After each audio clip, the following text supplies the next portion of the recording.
നവകേരള survey എന്ന് പറയുന്ന ഒരു മാമാങ്കം അരങ്ങേറാനുള്ള ഒരു പരിപാടിയെല്ലാം ഒപ്പിച്ചു.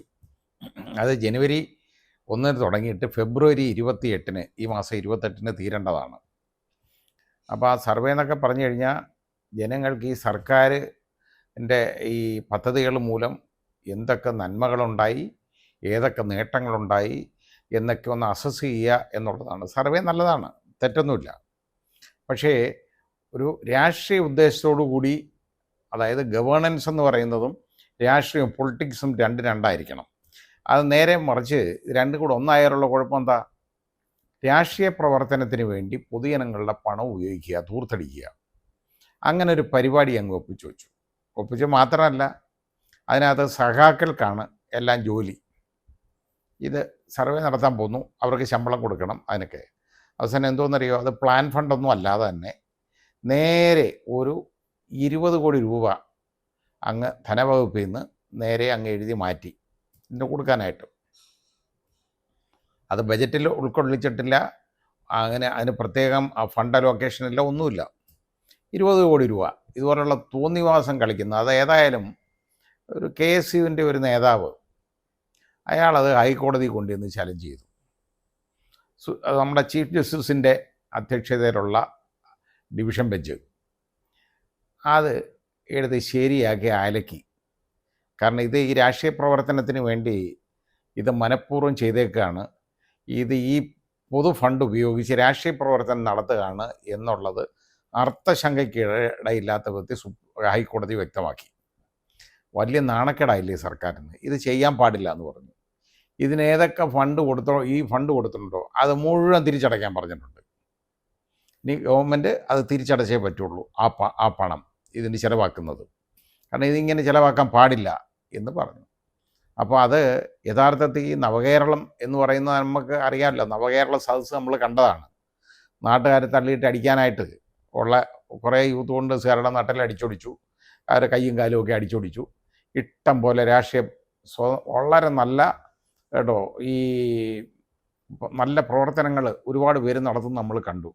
ചെടിച്ചട്ടി വെച്ച് ഓരോരുത്തർ തലയടിച്ച് പൊട്ടിക്കുക, അതുപോലെ മുഖ്യമന്ത്രിയുടെ പ്രൊട്ടക്ഷന് പോകുന്ന പോലീസുകാർ ചെന്ന് ഇതുപോലെ റോഡ് സൈഡിൽ നിൽക്കുന്നവനെയൊക്കെ അടിച്ച് എടുത്തിടുക, ശരിക്ക് വടി വെച്ച് അങ്ങ് അറിയുക, ഇങ്ങനെയൊക്കെയുള്ളതൊക്കെ നമ്മൾ കണ്ടു. അത് മാതൃകാപരമായ രക്ഷാപ്രവർത്തനമെന്നാണ് നമ്മുടെ ബഹുമാന്യനായ മുഖ്യമന്ത്രി പറഞ്ഞത്. എന്നിട്ട് ഈ മാതൃകാപരമായ രക്ഷാപ്രവർത്തനമൊക്കെ നടത്തി. അപ്പോൾ ഇതിന് മുമ്പ്, ഈ ഇലക്ഷന് മുമ്പ് ആളുകളെ പൾസൊക്കെ ഒന്ന് അറിയണം. അത് വേണമെങ്കിൽ സ്വന്തം പോക്കറ്റിൽ നിന്ന് കാശ് ചിലവാക്കി കൊണ്ടുവന്ന് അറിഞ്ഞോണം. അതിന് പകരം അല്ലെങ്കിൽ രാഷ്ട്രീയ പാർട്ടിക്ക് വേണം ഇത് ചെയ്യണം. ഇതൊക്കെ ചെയ്യുന്നതിന് മുമ്പ് തന്നെ, അതായത് ഈ ഓർഡർ ഇറങ്ങുന്നതിന് മുമ്പ് തന്നെ നമ്മുടെ സഖാവ് MV ഗോവിന്ദൻ അങ്ങ് എഴുതി എല്ലാ ജില്ലാ സെക്രട്ടറിമാർക്കും അങ്ങോട്ട് അയച്ചു കൊടുത്തു ഒരു തീട്ടൂരം. കാരണം നമുക്ക് ഇത് അറിയാമല്ലോ എന്താണെന്ന്, എങ്ങനെയൊക്കെ ചെയ്യണം, മറ്റേത് ചെയ്യണം, മറിച്ച് ചെയ്യണം. അതായത് ഇത് ജനങ്ങൾ അറിയുന്നതിന് മുമ്പും അതുപോലെ ഗവൺമെൻറ് ഓർഡർ ഇറങ്ങുന്നതിന് മുമ്പും MV ഗോവിന്ദൻ ഇതിന് ഓർഡർ ഇറക്കി എന്നുള്ളതാണ്. ഇത് ഹൈക്കോടതി നോട്ട് ചെയ്തു. ആ ഒരൊറ്റ എഴുത്തിൻ്റെ ബലത്തിലാണ് യഥാർത്ഥത്തിൽ ഇത് മനസ്സിലാക്കിയത്. ഇത് വെറും രാഷ്ട്രീയ പരിപാടിയാണ്. അതിനുവേണ്ടി നമ്മൾ ഇടതുപക്ഷ മുന്നണി പ്രവർത്തകരായിരിക്കണം എല്ലാം എന്നൊക്കെ പറഞ്ഞാലും എല്ലാം CPMൻ്റെ പ്രവർത്തകരാണ്, അല്ലാതെ വേറെ ആരെയും ഇല്ല, അതിനകത്ത് കാര്യം കയറ്റത്തില്ല. ഇപ്പോൾ ഏതായാലും കുറേ സഖാക്കൾക്ക് പൈസ അടിച്ച് തിന്നാനുള്ള ഒരു മാർഗം ഉണ്ടാക്കി കൊടുത്തതാണ്. അത് സ്വാഹ റെഡിയായി. ഹൈക്കോടതി അതെടുത്ത് തോട്ടിലെറിഞ്ഞു. യഥാർത്ഥത്തിൽ ഇത് മുഴുവൻ ആ ഉത്തരവ് മുഴുവൻ അസാധുവാക്കി മാറ്റി കേട്ടോ. അതായത് അത് ക്വാഷ് ചെയ്തു പോയി. അതോടുകൂടി സാധാരണ അന്നേരം ചോദിക്കും, പറയുന്നത് ഇത് പോളിസി ഡിസിഷനകത്ത് കോടതിക്ക് ഇടപെടാൻ പറ്റുമോ എന്ന് ചോദിക്കും. അത് ഗവൺമെൻറ്റിൻ്റെ പോളിസി ഡിസിഷൻ. ഇത് പോളിസി ഡിസിഷനാണോ? ഇത് പൊളിറ്റിക്കൽ ഡിസിഷനാണ്, രാഷ്ട്രീയമാണ്, അല്ലാതെ പോളിസി ഡിസിഷനൊന്നും അല്ലത്. രാഷ്ട്രീയ പ്രവർത്തനത്തിന് പൊതുജനങ്ങളുടെ പൈസ എടുത്ത് ചിലവാക്കുക, അത് കോടതി പറഞ്ഞു. അത് ഗവേണൻസിന് വേണ്ടി ചിലവാക്കുന്നത് വേറെ, രാഷ്ട്രീയ പ്രവർത്തനത്തിന് വേണ്ടി ചിലവാക്കുന്നത് വേറെ. രാഷ്ട്രീയ പ്രവർത്തനത്തിന് പൈസ ചിലവാക്കണമെന്നുണ്ടെങ്കിൽ അത് രാഷ്ട്രീയക്കാർ കണ്ടെത്തണം. അത് ഇഷ്ടംപോലെ ഉണ്ടാക്കി വെച്ചിട്ടുണ്ടല്ലോ, അടിച്ചെടുത്തത് എല്ലാം. അതിൽ നിന്ന് ചിലവാക്കട്ടെ. അതിന് പകരം നമ്മുടെയൊക്കെ നികുതിപ്പണം എടുത്തിട്ട് അതിൽ നിന്ന് ഒരു 20 കോടി രൂപ എടുത്ത് അങ്ങോട്ട് ഒരൊറ്റ അടിക്കാൻ കളഞ്ഞു. എന്ന് വെച്ചാൽ കൊടുക്കാൻ തീരുമാനം. അവർക്ക് ഇഷ്ടമുള്ളതൊക്കെ അങ്ങ് ചെയ്യാമല്ലോ. ഇപ്പോൾ വൈകുന്നേരമൊക്കെ നമ്മളങ്ങോട്ട് കണ്ടുകൊണ്ടിരിക്കുന്ന എന്തോ ഈ ടി വി തുറന്നാലിപ്പോൾ ഒന്നും ഇത് കാണുന്നതെല്ലാം മുഖ്യമന്ത്രിയുടെ പ്രചാരണ പരിപാടികളാണ് നമ്മളിപ്പോൾ കണ്ടുകൊണ്ടിരിക്കുന്നത്. എത്ര രൂപ ഇതിന് ത്വരിക്കുന്നതെന്ന് ആലോചിച്ച് നോക്കിക്കോളൂ. പത്രത്തിലെല്ലാം പരസ്യമാണ്, എല്ലാ പത്രങ്ങളിലും. ഏതാണ്ട് വലിയ നവകേരളം ഉണ്ടാക്കി, മറ്റേത് ചെയ്തു, ഇത് ചെയ്തു. എന്തോ ഉണ്ടാക്കിയെന്നായി പറയുന്നത് ഇവിടെ. ഇവിടെ ഒരു കുന്തവും ഇല്ല. പാവങ്ങളെല്ലാം പട്ടിണി ഇപ്പോഴും. എന്നിട്ട് അവർക്ക് അങ്ങോട്ട് കൊടുത്തു. ഞാൻ പറഞ്ഞില്ലേ, മൊയ്തീന് കാശും കൊടുത്ത് മൊയ്തീനെ കൊണ്ട് കാശ് അങ്ങോട്ട് കൊടുപ്പിച്ചു, അത് തിരിച്ചു കൊടുത്തു, വലിയ കാര്യമായിട്ട് ചെയ്തു. അത് എവിടുന്ന് കിട്ടി? ഈ ഗവൺമെൻറ് തന്നതാണ്, ഇല്ലായിരുന്നെങ്കിൽ ഞങ്ങൾ തുരഞ്ഞു പോയനെ. ഇത് വേണ്ട. വേറൊരു നേതാവ് പറയുന്നത് കേട്ടു, അത് കേട്ട് ചിരി വന്നു. ഈ നമ്മുടെ ഈ പ്രോഗ്രാം എന്തോന്നറിയാമോ? ഇത് മഹാത്മാഗാന്ധി പിന്നെ എന്ന് പറഞ്ഞ്, അതായത് NREGA, national rural employment programme, അതിനകത്ത് പെടുന്നതാണ്. ഇതെങ്ങനെ കിട്ടി? ഇത് ഞങ്ങൾ നമ്മുടെ CPM-കാർക്ക് അന്ന് 60 സീറ്റോ ഏതാണ്ട്, എത്ര 6 സീറ്റോ 60 സീറ്റോ ഏതാണ്ട് പറഞ്ഞു UPA ഗവൺമെൻറ്റിൽ ഉണ്ടായിരുന്ന സമയത്ത് ഞങ്ങൾ പറഞ്ഞു, ഇത് ഈ മഹാത്മാ ഇങ്ങനൊരു പ്രോജക്റ്റ് അതായത് കൊണ്ടുവന്ന് ഓരോ കുടുംബങ്ങളിൽപ്പെട്ടവർക്കും ജോലി കൊടുത്തില്ലെങ്കിൽ ഞങ്ങൾ പിന്തുണ പിൻവലിക്കുമെന്ന് പറഞ്ഞു. അതോടുകൂടി പേടിച്ചു കൊണ്ടുവന്ന ഒരു പ്രോഗ്രാമാണെന്നൊക്കെ പറയുന്നത് കേട്ട് ചിരിക്കാതെ എന്ത് ചെയ്യാനായത്? കണ്ട, ഇവർക്കതൊക്കെയാണ്. അതിനകത്ത് എന്തെങ്കിലും ഒരു പങ്കുണ്ടോ?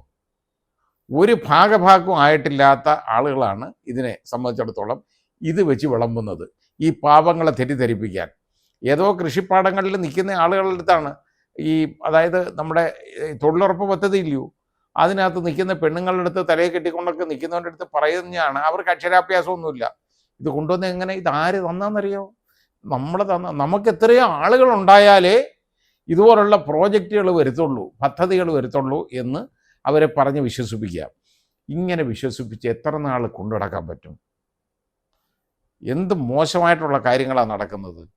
അതേപോലെയാണ് ഇപ്പോൾ ഈ സർവേ അങ്ങോട്ട് നടത്താൻ പോയത്. ഈ സർവേ നടത്തിയിട്ട് ജനങ്ങളുടെ പൾസ് അറിയണം അടുത്ത ഇലക്ഷന്.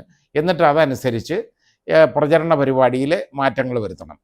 അതിനുവേണ്ടി എത്ര രൂപയാണ് ചിലവാക്കിക്കൊണ്ടിരിക്കുന്നത്? ഇപ്പം തന്നെ ഒരുപാട് പണമല്ലേ ഇതിനു വേണ്ടി ചിലവാക്കിയേക്കുന്നത്. ഈ മാധ്യമങ്ങളിലൊക്കെ, ഏഷ്യാനെറ്റിലൊക്കെ പൈസ കൊടുക്കാതെ അവർ വൈകുന്നേരം ഇതിരുന്ന് കേൾക്കുമോ? പിന്നെ അതങ്ങോട്ട് തുറക്കാനും ഒക്കെ തന്നെ നമ്മുടെ ബഹുമാന്യനായ മുഖ്യമന്ത്രി വന്നിരുന്നങ്ങ് വിളമ്പുക.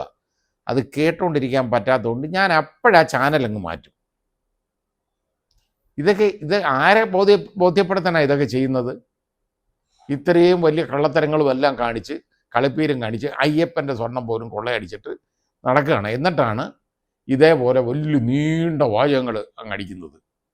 അത് കഴിഞ്ഞ് അയ്യപ്പ സംഘമെന്നും പറഞ്ഞിട്ട് ഊരാളുങ്കൽ സൊസൈറ്റിയെ മുൻനിർത്തി അങ്ങ് മൊത്തം, കാരണം ഇപ്പോൾ കേരളം മൊത്തം ഊരാളുങ്കലിൻ്റെയാണ്. നമുക്ക് ഇപ്പോൾ ഇന്ത്യ ഗവൺമെൻറ് ഏതാണ്ട് അദാനിയുടേതും അംബാനിയുടേതുമാണെന്ന് പറയുന്നത് പോലെ മിക്കവാറും നമ്മുടെ കേരളത്തിലെ പദ്ധതികൾ മൊത്തവും ഊരാളുങ്കലിനാണ്. ഒരു പ്രശ്നമില്ല. ഈ പണമൊക്കെ എങ്ങോട്ടാണ് പോകുന്നത്? ഊരാളുങ്കലിൻ്റെ ഇത് അടിച്ചത്, അതായത് IIIC നമ്മൾ കണ്ടതാണ്. ആ ഊരാളുങ്കലിൻ്റെ ഒരു സബ്സിഡിയറി ഈ അയ്യപ്പ സംഗമം നടത്തിയത്, ആഗോള അയ്യപ്പ സംഗമം, അതിൻ്റെ ചിലവ് തോന്നിവാസം പോലെ എടുത്തു വെച്ചേക്കല്ലേ. മുഖ്യമന്ത്രിക്ക് അടക്കം 3.5 ലക്ഷം രൂപയുടെ കട്ടിൽ വാങ്ങിക്കുന്ന, എടുത്തേക്ക് വെക്കുന്ന മെത്ത, അതൊക്കെ അദ്ദേഹത്തിൻ്റെ പേര് വെറുതെ എഴുതി വെക്കുന്നതായിരിക്കും. എന്തായാലും ശരി, ഇതൊക്കെ എവിടെ പോയി? ഇതിനൊക്കെയാണ് ദേവസ്വം ബോർഡിൻ്റെ പൈസ, അത് കൊടുക്കുകയില്ല എന്ന് ഇപ്പോൾ ഇരിക്കുന്ന ദേവസ്വം ബോർഡ് പ്രസിഡന്റ് പറഞ്ഞു. ഇതൊക്കെ മുമ്പുള്ള പ്രസിഡന്റ് കാലാവധി ചെയ്തതാണ്. പക്ഷെ അതൊന്നും ഞങ്ങൾ വീണ്ടും രണ്ടാമത് തീരുമാനിക്കാൻ, അത് വ്യത്യാസപ്പെടുത്താൻ ആഗ്രഹിക്കുന്നില്ല. അതിന് നട്ടല് വേണം. വ്യത്യാസപ്പെടുത്താൻ ആഗ്രഹിക്കണമെങ്കിൽ നട്ടലും പണയം വെച്ചിട്ട് ഇവിടെ വന്നിരുന്നിട്ട് ഈ ന്യായം അങ്ങ് കിളത്തിയാൽ പോരാ. വല്ലവൻ്റെയും കാലും പിടിച്ച് പ്രസിഡൻ്റായിട്ടും അതായിട്ടും കയറും ഓരോന്നിൻ്റെയൊക്കെ. എന്നിട്ട് ഇതുകൊണ്ട് പറയും മറ്റേത്. രാഷ്ട്രീയം കളിക്കാനുള്ളതല്ല ഇതൊക്കെ. ദേവസ്വം ബോർഡ് പ്രസിഡന്റ് സ്ഥാനം നിങ്ങൾക്ക് കനിഞ്ഞു തന്നത് എന്ന് പറയുന്നത് നിങ്ങൾ നന്നായിട്ട് ചെയ്യും എന്നുള്ള പ്രതീക്ഷയിലാണ്. അപ്പം മറ്റുള്ളവർ നേരത്തെയുള്ള ബോർഡ് എടുത്ത തീരുമാനമൊന്നും ഞങ്ങൾ പുനഃപരിശോധിക്കാൻ ഇഷ്ടപ്പെടുന്നില്ല. ഇഷ്ടപ്പെടാൻ ഉണ്ടല്ലോ, നട്ടെല്ലെന്ന് പറയുന്ന ഒരു സാധനം വേണം. അതില്ലെങ്കിൽ അത് പുനഃപരിശോധിക്കാൻ ഒക്കത്തില്ല. തോന്നിവാസം എഴുതി വെച്ച് കഴിഞ്ഞാൽ അത് മാറ്റണ്ടേ? അത് നേരത്തെ ഉള്ള ബോർഡ് എടുത്തു കഴിഞ്ഞാൽ തീരുമാനം എല്ലാം അങ്ങ് എടുത്തോണം എന്നുള്ളതാണോ? അങ്ങനെയൊന്നുമല്ല. അത് ഏതെങ്കിലും വിധത്തിൽ പ്രസിഡൻ്റായിട്ട് ഇരുന്നാൽ മതി, ഇത് മതി. എന്തായാലും കുറേ നാളത്തേക്ക് കുഴപ്പമില്ലാതെ കാര്യങ്ങളൊക്കെ നടക്കാമല്ലോ. അതിന് വേണ്ടിയുള്ള മാർഗമൊക്കെ ഉണ്ട്. ഏതായാലും ശരി, ഇപ്പം നടക്കുന്നതൊക്കെ വലിയ കൊള്ളയാണ്. ആ കൂട്ടത്തിലുള്ള ഒരു വൻ കൊള്ളയാണ് നമ്മുടെ ബഹുമാനപ്പെട്ട കേരള ഹൈക്കോടതി ഇടപെട്ട് തടഞ്ഞത്. ആ ഓർഡർ അത് ഏതായാലും ക്വാഷ് ചെയ്തു പോയി. ഇനി രക്ഷയൊന്നുമില്ല. ആ കാര്യം കൊണ്ട് ഇറങ്ങാൻ ഇനി ഇതിന് ഞങ്ങൾ സാങ്കേതികമായ കാരണങ്ങൾ വല്ലതും ആണോ, ഇനി സാമൂഹ്യമായ കാര്യങ്ങളൊക്കെ ആണോ എന്നൊക്കെ ഇരുന്ന് വലിയ വലിയ വായിലൊക്കെ വാചകങ്ങളൊക്കെ പറയുന്നത് ഞാൻ കേട്ടു കേട്ടോ ഓരോരുത്തർ. എന്നിട്ട് അത് ഞങ്ങൾ അപ്പീൽ കൊടുക്കണം, സുപ്രീം കോടതി കൊണ്ട് കൊടുക്കണമെങ്കിൽ ഒന്ന് കൊടുത്തു നോക്കട്ടെ എങ്ങനെ ഉണ്ടെന്ന്. അവിടുന്ന് ഓടുന്ന വഴിക്ക് പുല്ല് പോലും പിന്നെ മുളയ്ക്കത്തില്ല, അതുപോലെ ആവും ഇതും കൊണ്ട് എന്നാ കാര്യം. തോന്നിവാസമായിട്ട് ജനങ്ങളുടെ പൈസ എടുത്ത് രാഷ്ട്രീയ പ്രവർത്തനത്തിന് ഉപയോഗിക്കുക എന്ന് പറഞ്ഞു കഴിഞ്ഞാൽ അത് സുപ്രീം കോടതിക്കൊക്കെ മനസ്സിലാവും, അവിടെ ഇരിക്കുന്നവർക്കൊക്കെ. ഒന്ന് കൊടുത്തു നോക്കട്ടെ ഏതായാലും കൊടുക്കുന്നെങ്കിൽ. എന്തായാലും ശരി, ഹൈക്കോടതിയുടെ ഈ തീരുമാനം ഉണ്ടല്ലോ അസലായി.